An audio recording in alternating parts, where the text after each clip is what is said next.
Hi, this is Margaret from Noble Desktop, and today we will be looking at an introduction to audio gain and soloing tracks. This is mute and this is solo. You can mute a track and listen to the other track, or you can solo a track. Let's just solo the track. I'm going to just hear the interview. S for solo.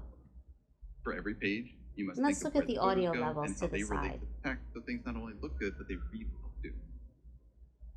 They're In actually college, I quite got a low. Bachelor of Fine Arts. For the narrator to have peaks around -24, that's a quite low narrator. Let's solo the music.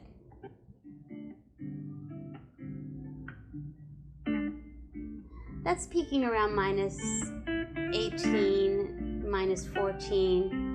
For background music, if you want it to be pretty innocuous, that's quite a nice level actually. Maybe we'll leave that as it is. By the way, these audio tracks have been enlarged. You might have noticed. The way that I got them enlarged is by saying Option plus.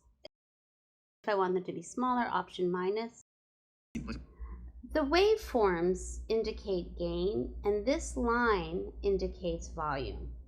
This is your volume level. This is the level that could be called the output level. Now, I'm just going to actually write 0 up here in my effects control where volume is, just so that it's balanced as it was. The waveforms represent the level that this was recorded at. And looking at these small waveforms, I'm going to tend to think that it could have been recorded at a higher level, meaning whatever you're using as an external audio source, be it a camera or be it a Zoom recorder or a DAT recorder, they could have been recorded at a higher level. I'm going to press the letter G, and I'm going to adjust the gain by 6 dBs, by 6 decibels. And now when I press OK, look what happens to the waveforms. They get larger. Now, why didn't I just move the line up to increase the volume? The main reason is working with gain first is better at preserving the quality of the audio. So it's better to start, in a sense, from where it began, how it was recorded. Now let's listen to it and keep your eye on the audio meters. For every page, you must think of where the photos go and how they relate to the text, so things not only look good, but they read well too. In college, I got a Bachelor of Fine Arts in Graphic Design. Maybe this music can be lowered just a smidge.